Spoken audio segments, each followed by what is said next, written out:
رب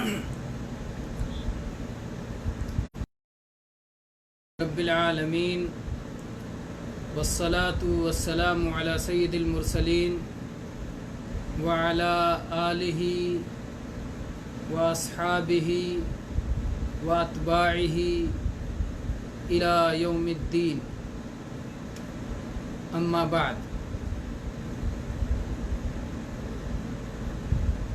میرے قابل قدر قابل تکریم دین سے، قرآن و حدیث سے، پاکیزہ شریعت سے محبت رکھنے والے میرے بھائیوں، دوستوں، عزیزوں، آج انشاءاللہ تعالی زکوٰۃ کے مسائل سے متعلق درس کے سلسلے کو آگے بڑھاتے ہوئے ہم انشاءاللہ چند نئی باتوں کا ذکر کریں گے۔ پہلے تو ہم نے کل کے درس میں جو بات کی تھی کہ جو لوگ زکوٰۃ دینے کی استطاعت رکھنے کے باوجود زکوٰۃ ادا نہیں کرتے، ان کے سلسلے میں کتاب و سنت میں کیا وعیدیں وارد ہیں۔ قرآنی آیات کا کل ذکر ہوا تھا، آج ہم یہ حدیث لے لیتے ہیں جو ابو ہریرہ رضی اللہ عنہ سے بخاری و مسلم میں مروی ہے کہ نبی کریم صلی اللہ علیہ وسلم نے فرمایا: ما من صاحب کنز لا یؤدی زکاتہ الا احمی علیہ فی نار جہنم فیجعل صفائح فتکوی بہا جنباہ وجبہتہ حتی یحکم اللہ بین عبادہ فی یوم کان مقدارہ 50,000 سنہ ثم یری سبیلہ اما الی الجنۃ و اما الی النار۔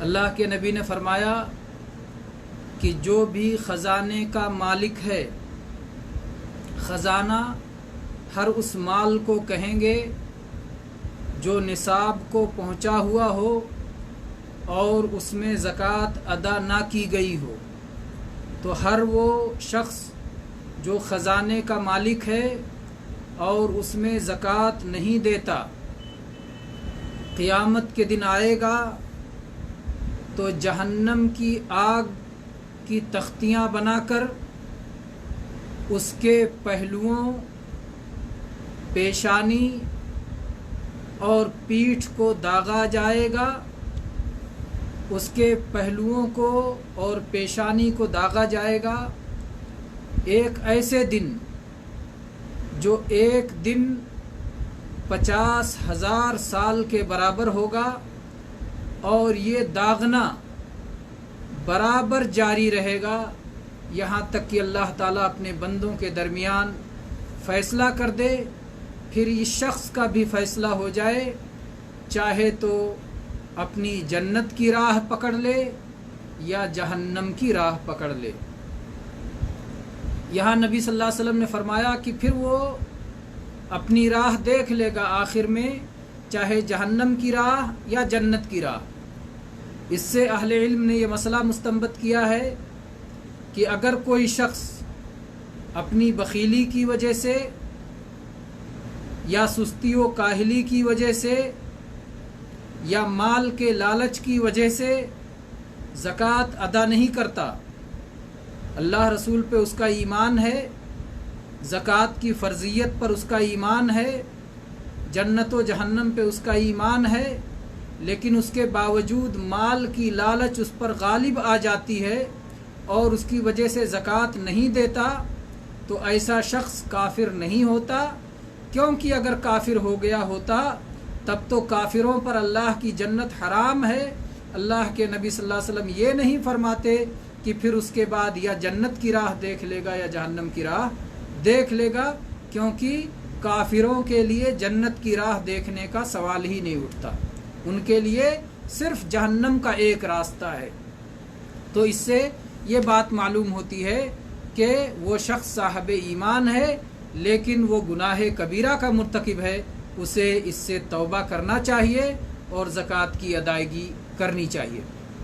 پھر یہ حدیث طویل ہے اور اس میں مویشیوں کا ذکر ہے کہ جن کی اس نے زکوٰۃ نہیں دی، اس میں اونٹ کا ذکر ہے، چوپایوں کا ذکر ہے، بکریوں کا ذکر ہے، سونے چاندی کا ذکر ہے کہ ان سب کے ذریعے اس پر عذاب ہوگا، اور یہ عذاب وہ اس دن میں جو 50,000 سال کے برابر ہوگا عذاب ہوتا رہے گا، یہاں تک کہ اللہ تبارک و تعالیٰ اپنا فیصلہ فرما دے۔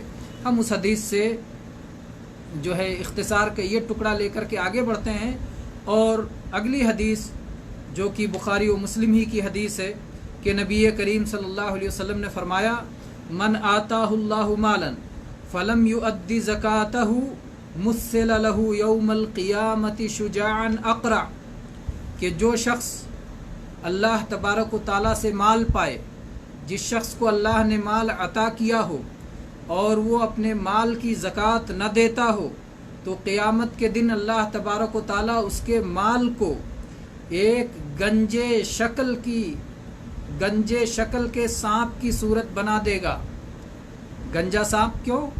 یعنی اتنا بدترین زہریلا کہ جس کے زہر کی وجہ سے وہ ٹکلا ہو گیا ہے، اس کے سر کے بال نکل گئے ہیں زہریلا ہونے کی وجہ سے، تو وہ ٹکلا زہریلا سانپ، وہ گنجا زہریلا سانپ جس کے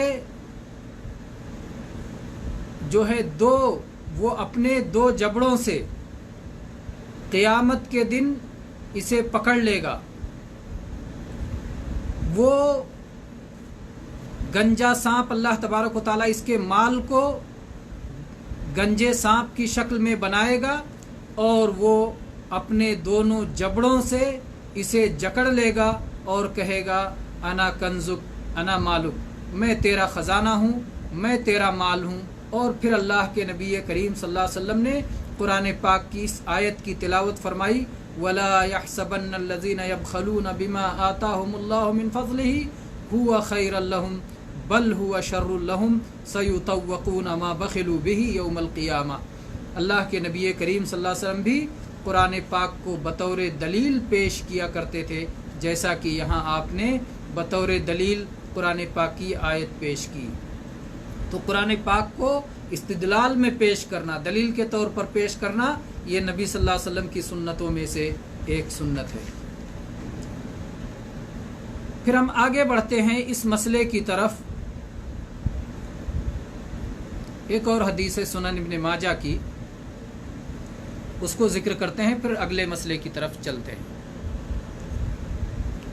سنن ابن ماجہ کی حدیث ہے، لمبی حدیث ہے، اس میں سے ہم صرف زکوٰۃ سے متعلق ٹکڑے کو لیتے ہیں۔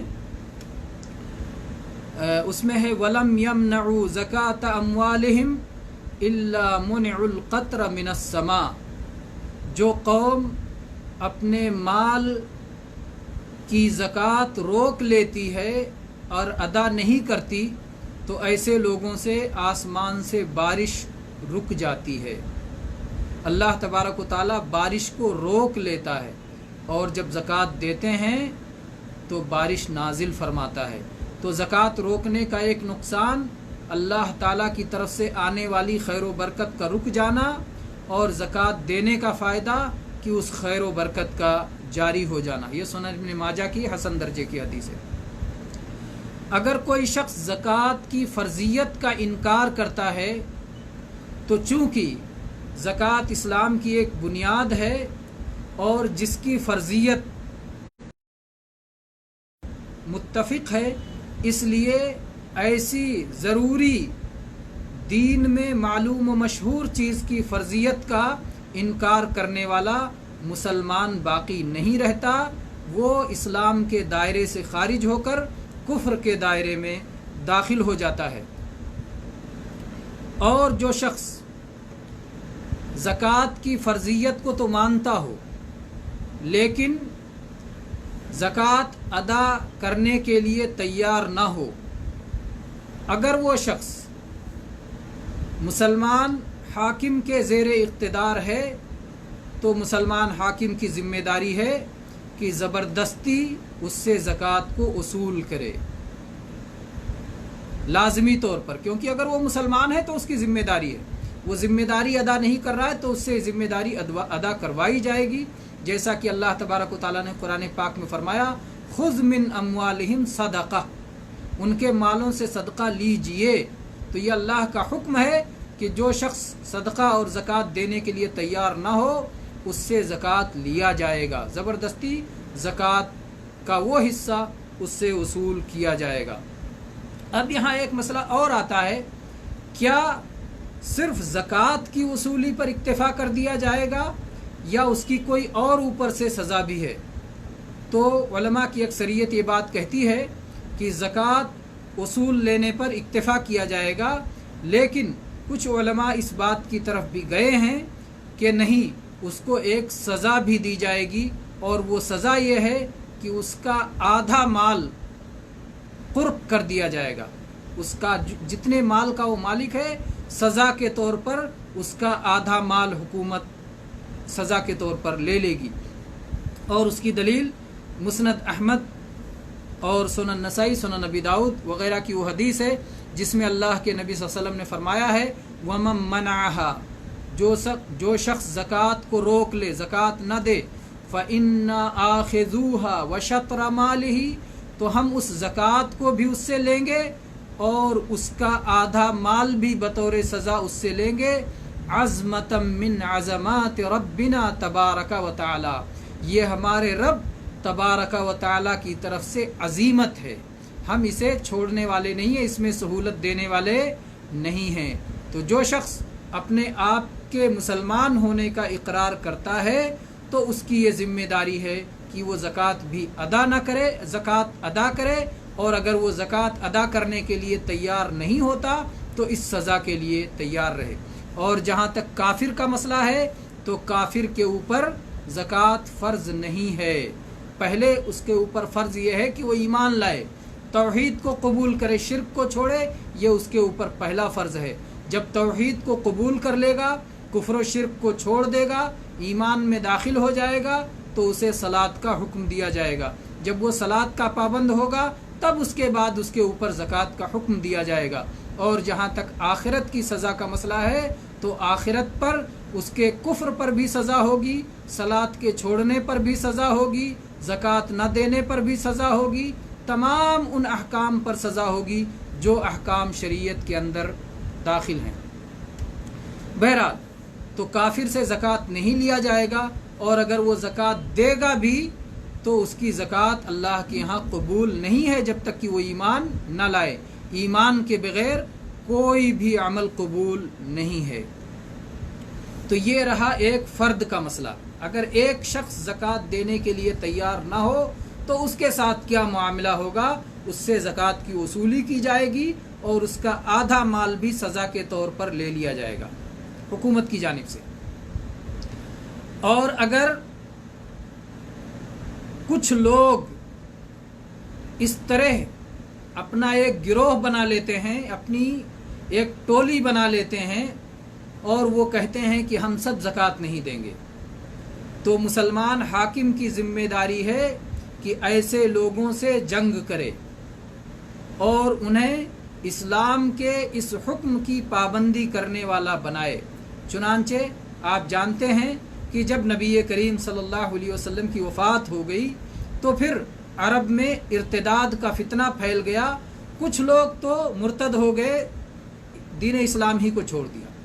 कुछ लोग वो थे जो कहते थे कि हम तो मुसलमान हैं, हम कलिमा पढ़ने वाले हैं, अल्लाह की तौहीद को मानते हैं, मोहम्मद सल्लल्लाहु अलैहि वसल्लम की रिसालत को मानते हैं, हम सलात के भी पाबंद हैं, अलबत्ता हम ज़कात अपने तौर पे अदा करेंगे।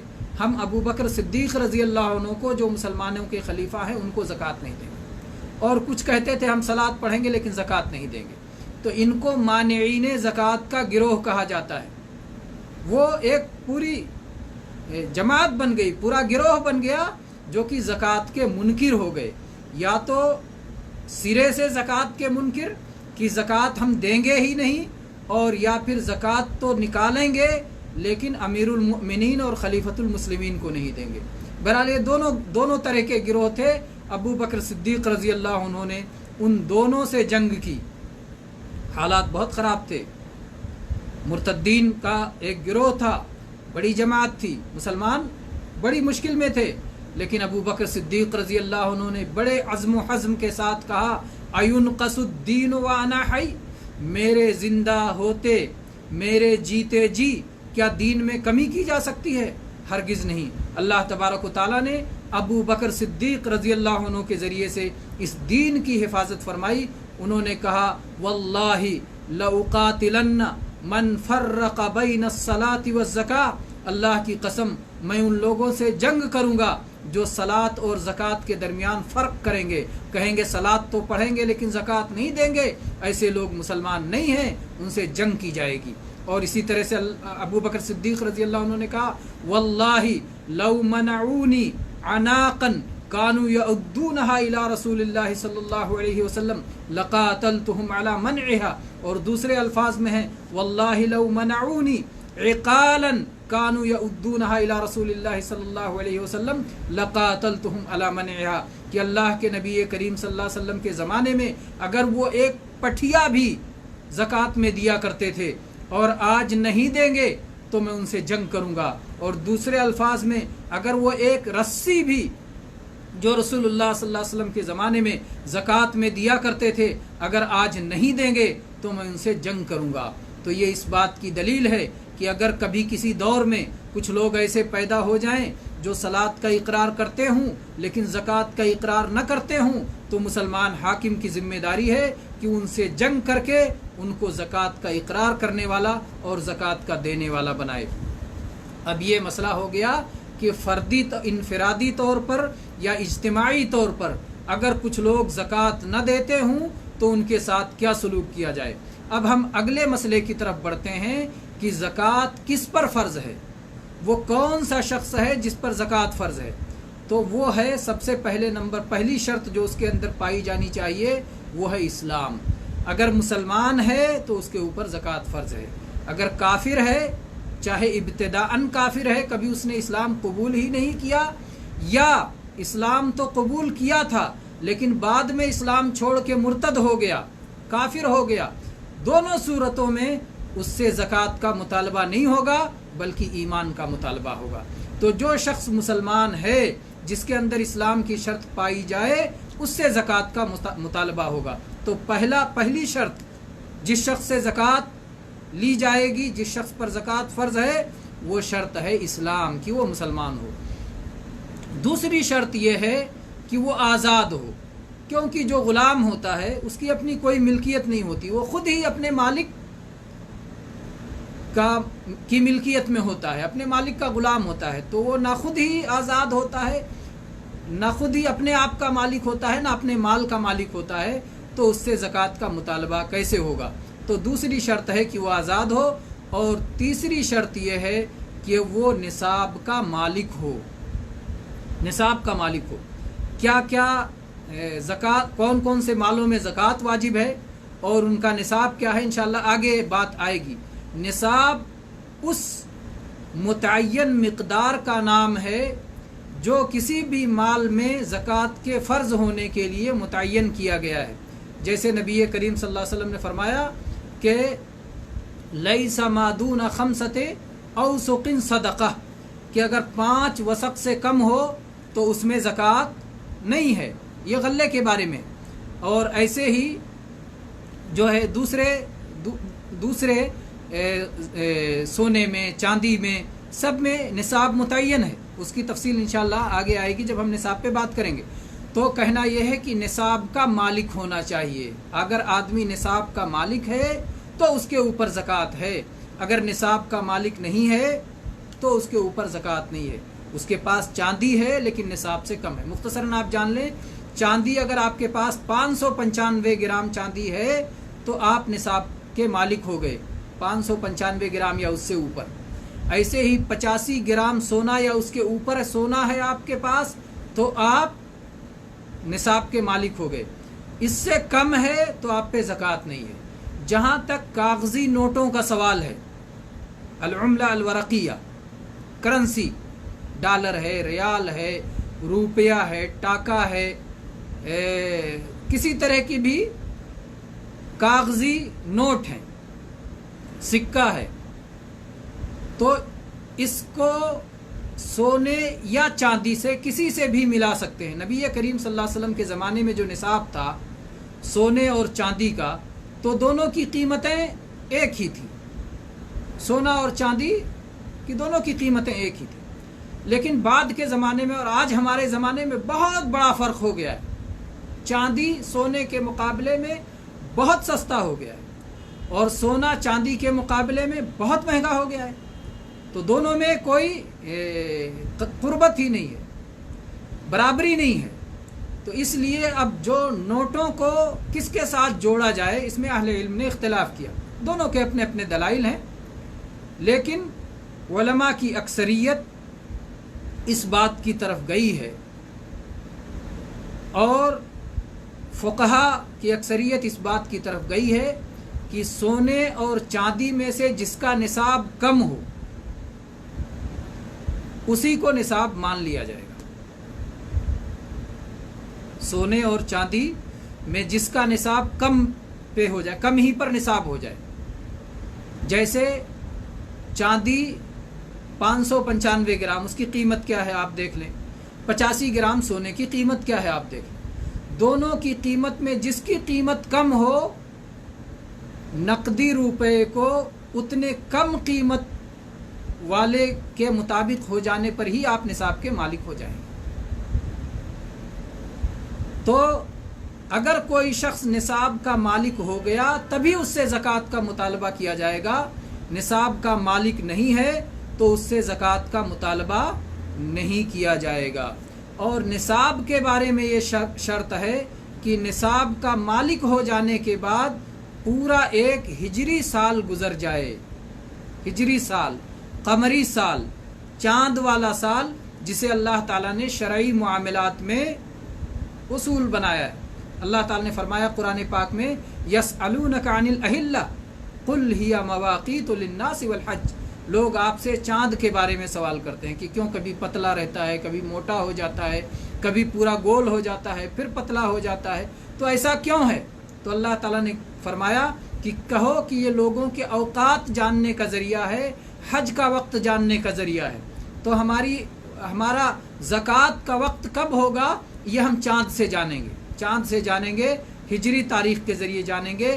اگر ایک آدمی نصاب کا مالک ہوا محرم میں، مان لیجئے 3 محرم کو یا 7 محرم کو یا 10 محرم کو وہ آدمی نصاب کا مالک ہوا، تو اگلے سال جس دن 10 محرم پورا ہوگا اس دن اسے زکوٰۃ ادا کرنا لازم ہے۔ نصاب کا مالک ہوا اور اس کے پاس نصاب سے زیادہ ہی مال رہا، یہاں تک کہ سال پورا ہو گیا، تو اسے زکوٰۃ دینا ضروری ہے۔ اگر درمیان میں کبھی نصاب سے کم ہو گیا، چاہے تھوڑا سا ہی کم ہو گیا، 595 گرام کے بجائے سال میں کسی دن اس کے پاس 590 گرام ہو گیا، تھوڑا سا بھی کم ہو گیا، تو خلاص وہ صاحب نصاب اب نہیں رہا۔ اس لیے پھر جس دن اس کا نصاب پورا ہوگا اس دن سے وہ حساب کرے گا، اگلی تاریخ۔ مان لیجئے محرم میں وہ صاحب نصاب ہو گیا، سفر میں تھا، ربیع الاول میں تھا، ربیع الثانی میں خرچہ ہو گیا، اب اس کے بعد 595 گرام چاندی کے بجائے 590 گرام چاندی بچا، 5 گرام چاندی اس کا خرچہ ہو گیا، اب وہ صاحب نصاب نہیں رہا۔ ربیع الثانی کے بعد جمادی الاولیٰ آیا، پھر جمادی الثانیہ آیا، پھر رجب میں پھر اس کی کمائی بڑھ گئی اور اس کے بعد 595 گرام چاندی ہو گیا یا اس سے زیادہ ہو گیا، تو پھر وہ دوبارہ صاحب نصاب ہو گیا۔ اب وہ اس پر سال کے گزرنے کا انتظار کرے، اب دوبارہ رجب میں جب اس کا 590 سے بڑھ کر کے 595 یا 597 گرام ہوا یا 600 گرام ہو گیا، تو اب رجب ہی میں، اگلے رجب میں، رجب کی جس تاریخ کو صاحب نصاب ہوا ہے، اگلے سال رجب کی اسی تاریخ کو اس کے اوپر زکوٰۃ دینا فرض ہوگا۔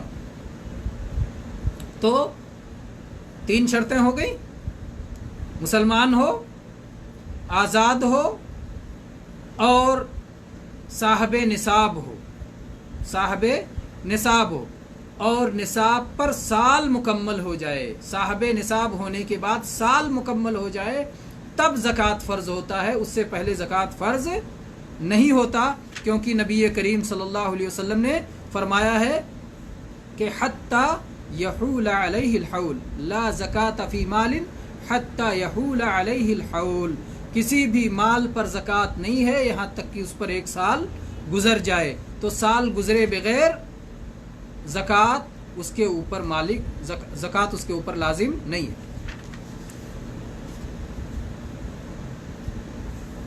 सलाह पढ़ने के लिए शर्तें बताई जाती हैं कि आदमी मुसलमान हो तब सलात फ़र्ज़ है, आदमी अक्लमंद हो, पागल ना हो तब सलाह फ़र्ज़ है, आदमी बालिग हो नाबालिग ना हो तब सलाह फ़र्ज़ है। क्या ज़कात में भी ये शर्तें आएंगी कि आकिल हो, पागल ना हो, बालिग हो, नाबालिग और बच्चा ना हो? क्या ज़कात में भी ये शर्तें आएंगी? नहीं, ज़कात में ये शर्त नहीं है। ज़कात में साहब माल का बालिग होना या साहब माल का आकिल होना शर्त नहीं है। एक पागल और दीवाने के पास भी माल है, एक बच्चे के पास भी माल है, तो उस माल के ज़िम्मेदार, उस सरपरस्त, उस वली पर ज़िम्मा है कि उस माल में से ज़कात निकाले, इसलिए कि ज़कात माल का हक़ है। ज़कात में फ़र्द नहीं देखा जाता है बल्कि माल देखा जाता है, जैसा कि कुरान पाक में अल्लाह ताला ने फरमाया वफ़ी अम्वालिहिम हक़्क़ुन लिस्साइल वल महरूम, उनके मालों में हक़ है साइलों और महरूमों का, सवाल करने वाले भिखारियों का और महरूमों का, जो फ़कीर और मोहताज हैं उनका माल में हक़ है। ये नहीं कहा गया कि उनके ज़िम्मे हक़ है, तो ज़िम्मे नहीं कहा गया बल्कि माल में कहा गया। तो माल देखा जाएगा, साहबे माल को नहीं देखा जाएगा। साहबे माल नाबालिग है कोई बात नहीं, साहबे माल पागल है कोई बात नहीं, माल देखा जाएगा। अगर माल निसाब को पहुंच गया, उस पर साल पूरा हो गया, तो उसमें से ज़कात निकालना फ़र्ज़ और ज़रूरी है। दूसरी हदीस जिससे दलील है कि माल ही से मुताल्लिक़ है, अल्लाह के नबी सल्लल्लाहु अलैहि वसल्लम ने जब मुआज़ रज़ी अल्लाह अन्हु को यमन भेजा तो आपने उनसे कहा कि फ़अख़बिरहुम अन्नल्लाह फ़तरज़ अलैहिम सदक़तन फ़ी अम्वालिहिम तुख़ज़ु मिन अग़नियाइहिम व तुरद्दु अला फ़ुक़राइहिम। तो अल्लाह के नबी सल्लल्लाहु अलैहि वसल्लम ने फरमाया कि अल्लाह ने उनके मालों में ज़कात फ़र्ज़ किया है, उनके ऊपर नहीं। जो जिम्मेदारियां फ़र्द पे होती हैं वो बालिग पे होती हैं, अक्लमंद पे होती हैं, लेकिन जो जिम्मेदारी फ़र्द से मुताल्लिक़ नहीं है बल्कि माल से मुताल्लिक़ है, तो वहाँ सिर्फ माल देखा जाएगा। तो ज़कात के मसले में माल देखा जाएगा कि माल अगर निसाब को पहुँच गया और माल पे साल पूरा हो गया निसाब के साथ साथ, तो फिर उसमें ज़कात निकाला जाएगा, अगरचे कि वो बच्चे का माल हो, अगरचे कि वो मजनू और पागल का माल हो। इसी के मुताबिक आयशा रज़ी अल्लाह अन्हा का और बहुत सारे सहाबे किराम का फतवा है और यही बात इंशाअल्लाह राजिह है। और इसके दलील वो हदीस भी है जिसमें नबी करीम सल्लल्लाहु अलैहि वसल्लम का ये कौल मरवी है, मन वलिया यतीमन लहू मालुन फलयत्तजिर लहू वला यतरुकहु हत्ता ताकुलहु सदक़ा। जिसके पास किसी यतीम का माल हो तो उस माल में वो तिजारत किया करे, उसको यूं ही ना छोड़ दे कि ज़कात देते देते उसका माल ख़त्म हो जाए। तो यतीम के माल में ज़कात है जबकि अभी वो नाबालिग है। तो ये रहा मसला कि अगर कोई बच्चा है, नाबालिग है या दीवाना और पागल है तो भी उसके माल में ज़कात फ़र्ज़ है। एक मसला और है, क्या अगर किसी के ऊपर कर्ज है तो क्या कर्ज को माइनस किया जाएगा? नहीं, ये बात सही नहीं है। अगर एक शख्स के पास निसाब तक माल हो गया और उस पर साल गुजर गया निसाब के साथ साथ, अब साल गुजर गया तो ज़कात देना है, भले ही उसके ऊपर कर्ज है, या तो वो कर्ज दे दे और उसका माल निसाब से कम हो जाए, मान लीजिए एक शख्स के पास में 1 लाख रुपए हैं और 1 लाख रुपया निसाब से ज़्यादा है। अब ये 1 लाख उसके पास साल भर तक पड़ा है, उसके ऊपर 80,000 रुपये कर्ज है। कर्ज वाला मुतालबा नहीं कर रहा है, इसको छूट दे रहा, या मुतालबा कर रहा है उसके बावजूद ये नहीं दे रहा है, तो माल तो इसके पास है। कर्ज का ताल्लुक, याद रखिए, कर्ज का ताल्लुक माल से नहीं होता है, जिम्मे से होता है, इसलिए माल पर उसका असर नहीं पड़ेगा। आपके पास माल है, निसाब से ज़्यादा है, साल गुजर चुका है, उसमें ज़कात निकालना है, आप माइनस नहीं कर सकते। आप ज़कात या तो दे दो या तो कर्ज अदा कर दो, और आपका निसाब से कम हो जाए फिर नहीं लिया जाएगा। आप का वक्त हो गया, आप ज़कात दीजिए, और चूंकि आप कर्जदार हैं इसलिए आपको कर्जदार होने की वजह से दूसरे से ज़कात मिल सकता है। आप ज़कात ले सकते हो, आप कर्जदार हो, कर्ज की अदायगी के लिए आप ज़कात ले लो, लेकिन आपके पास निसाब से ज़्यादा माल है, साल गुजर चुका है, ज़कात अदा करो। तो मेरा कहना यह है कि उन उलमा की बात राजे है जो कहते हैं कि ज़कात माइनस नहीं किया जाएगा, इसलिए ज़कात में से कर्ज माइनस नहीं किया जाएगा, कर्ज को जो है अलग नहीं किया जाएगा, कर्ज की वजह से ज़कात की माफ़ी नहीं होगी, क्योंकि कर्ज माल से मुताल्लिक नहीं होता है, ज़िम्मे से मुताल्लिक होता है। क्या मतलब इसका कि माल से मुताल्लिक नहीं होता, ज़िम्मे से मुताल्लिक होता है? इसका मतलब मकसद ये है कि आपके पास में 1 लाख रुपए हैं और आप किसी के मकरूज हैं, 80,000 रुपया आपके ऊपर कर्ज है, ये लाख रुपया चोरी हो गया, लाख रुपया चोरी हो गया, क्या आपका कर्ज माफ हो जाएगा? क्योंकि भाई मेरे पास तो अब है ही नहीं, तो क्या करूं, मेरा माल तो चोरी हो गया। तो कहा जाएगा नहीं भाई, माल से मुताल्लिक नहीं था वो कर्ज आपके जिम्मे है, अभी माल चोरी हो गया, आपके पास जब होगा तब दे देना। ये नहीं कि माल चोरी हो गया इसलिए अब आपको कर्ज नहीं देना है, नहीं नहीं नहीं, क्योंकि वो आपके जिम्मे है, वो आपके माल से मुताल्लिक नहीं था। ऐसे ही आपका ज़कात का मसला है, ज़कात ये आपके माल में है, ज़कात आपके माल में, आपके पास 1 लाख रुपए हो गए और ये निसाब से ज़्यादा है, इस पर साल गुजर चुका है, अब आप इसमें से ज़कात दीजिए। कर्ज का मामला है, वो आपके ज़िम्मे है, वो अदा करते रहिए। और अगर साल पूरा होने से पहले आप ज़कात दे देते हैं, आपने 80,000 दे दिया, आपके पास 20,000 बचा जो कि निसाब से कम है, आप पे ज़कात ही नहीं है, तो या तो आप कर्ज दे दो और निसाब से कम हो जाए, और अगर आप कर्ज नहीं दे रहे हो और आपका माल निसाब से ज़्यादा है और साल भी पूरा हो गया है, तो आपको ज़कात देना है। तो ये कर्ज का मसला समझा करके वक्त हमारा मुकम्मल हो गया। इंशाअल्लाह हम कल मज़ीद और मसाइल पर गुफ्तगू करेंगे। अल्लाह तबारक व तआला से दुआ है कि अल्लाह तबारक व तआला ज़कात के मसाइल की हमें सही समझ अता फरमाए, दलाइल के मुताबिक, जो दलाइल से ज़्यादा करीब हैं, जो किताब व सुन्नत से ज़्यादा करीब हैं, उन मसाइल के मुताबिक हमें ज़कात की अदायगी की तौफ़ीक़ अता फ़रमाए। आमीन व आखिरु दावाना अनिल हम्दुलिल्लाहि रब्बिल आलमीन। अब देखते हैं कमेंट्स वगैरह।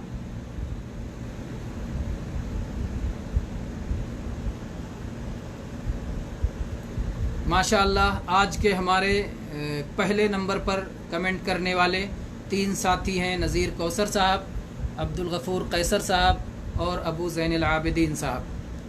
ये तरतीब के साथ नाम है। अल्लाह तबारक व तआला इन सब को अपनी तौफ़ीक़ और अपनी खुसूसी फ़ज़ल व करम से नवाजे, आमीन। जितने भाइयों ने सलाम लिखा है सबका जवाब एक साथ, वालेकुमुस्सलाम व रहमतुल्लाहि व बरकातुहू। और कैसर साहब ने लिखा, उस्ताद मोहतरम आपको और सभी प्यारे प्यारे दोस्तों को इस दर्स में खुश आमदेद, मोहब्बत और दुआओं के साथ सलाम। पढ़ने वालों ने देख लिया होगा और हमने कह दिया तो इस तरह लोग सुन भी लिया होगा लोगों ने।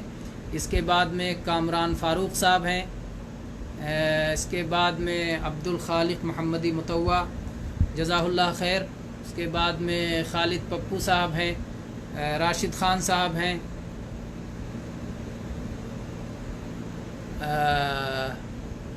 نذیر کوثر صاحب لکھ رہے ہیں شیخ صاحب اگر سونا 50 گرام ہے اور چاندی مختصر ہے یعنی ممکن 250 گرام ہے تو زکوٰۃ دینا ہے کہ نہیں؟ انشاءاللہ یہ مسئلہ اگلے دروس میں آئے گا انشاءاللہ۔ فاطمہ خان، نذران خان لکھ رہے ہیں میں 1 مہینے سے صدقہ نکال کے رکھا ہوں، میرے پاس کوئی نہیں ہے لینے والا، کیا اسے گھر بھیج کر ادا کرا سکتا ہوں؟ جی ہاں، گھر بھیج کے آپ ادا کرا سکتے ہیں۔ آپ یہ عام صدقہ اور زکوٰۃ کی بات کر رہے ہیں یا صدقۃ الفطر؟ دونوں کے مسائل مختلف ہیں۔ صدقۃ الفطر بھی آپ گھر بھیج کے ادا کر سکتے ہیں، لیکن زکوٰۃ میں کوئی اختلاف نہیں۔ صدقۃ الفطر میں بعض لوگوں نے اختلاف کیا ہے، تو آپ کوئی بھی ہو، چاہے صدقۃ الفطر ہو، چاہے عام زکوٰۃ ہو، چاہے عام صدقہ ہو، وہ آپ کسی کو وکیل بنا کر کے جہاں آپ رہ رہے ہیں اس کے علاوہ دوسری جگہ اسے ادا کر سکتے ہیں۔ واللہ اعلم۔ اگر آپ سے 2 لاکھ کوئی قرض لے، کیا سال سے زیادہ ہو گیا تو اس رقم پر بھی زکوٰۃ کون ادا کرے گا، مالک یا قرض لینے والا؟ اگر قرض لینے والے کا مال زکوٰۃ سے اوپر ہو گیا ہے، اس میں قرض بھی ملا ہوا ہے، دوسرے کا قرض بھی، اور اس پر سال گزر گیا ہے اس کے پاس، تو قرض لینے والا بھی ادا کرے گا اور مالک بھی اس صورت میں ادا کرے گا اگر اس کو اس مال کے ملنے کی پوری امید ہے اور کوئی شک و شبہ نہیں ہے اور وہی اس کا مالک ہے، جب بھی چاہے وہ لے سکتا ہے، تو مالک بھی ادا کرے گا، مالک بھی ادا کرے گا، قرض لینے والا بھی ادا کرے گا۔ اور اگر ایسی صورت ہے کہ مالک کے پاس مالک کو امید نہیں ہے کہ وہ ملے گا، شاید ڈوب جائے یا انکار کر رہا ہے یا ٹال مٹول کر رہا ہے، تو اگر ملنے کی امید نہیں ہے تو مالک کو ادا نہیں کرنا ہے۔ اور اگر زکوٰۃ لینے والے کے یہاں سال پورا اس پر نہیں ہوا ہے تو اس کو بھی ادا نہیں کرنا ہے۔ تو کبھی ایسی صورت ہو سکتی ہے کہ کسی ایک کو ادا کرنا ہو، کبھی ایسی صورت ہو سکتی ہے کہ دونوں کو نہیں ادا کرنا ہے، اور کبھی ایسی صورت ہو سکتی ہے کہ دونوں کو ادا کرنا ہے۔ نذران خان، تو یہ رہے چند کمنٹس۔ اللہ تبارک و تعالیٰ آپ سب کو اپنے حفظ و امان میں رکھے، سلامتی اور عافیت کے ساتھ رکھے، ہر شر سے حفاظت کرے، دنیا میں سعادت نصیب کرے اور آخرت میں بھی جہنم سے آزاد کر کے جنت نصیب فرمائے، آمین۔ وآخر دعوانا ان الحمد للہ رب العالمین وصلی اللہ علی نبینا وسلم۔